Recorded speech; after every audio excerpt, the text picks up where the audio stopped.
எப்படி செய்கிறதுன்னு பார்க்கலாமா? அதுக்கு ஃபஸ்ட்டு கடாயில் ஒரு கப் ரவையை வந்துட்டு லைட்டாக ரோஸ்ட் பண்ணிக்கலாம்.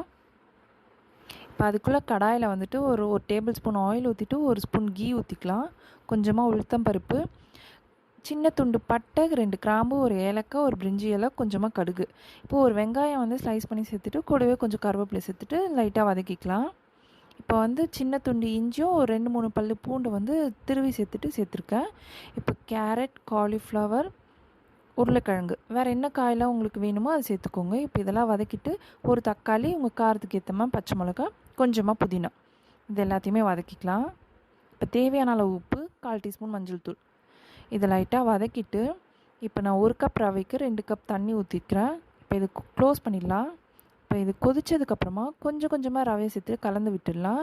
இப்போ அவ்வளோதான், எல்லாத்தையும் கலந்துட்டோம்ல. இப்போ இது எல்லாத்தையுமே ஸ்ப்ரெட் பண்ணி விட்டுட்டு இப்போ க்ளோஸ் பண்ணி வச்சிடலாம். ஒரு 5 மினிட்ஸ்க்கு அடுத்து ஓப்பன் பண்ணி பார்ப்போம்.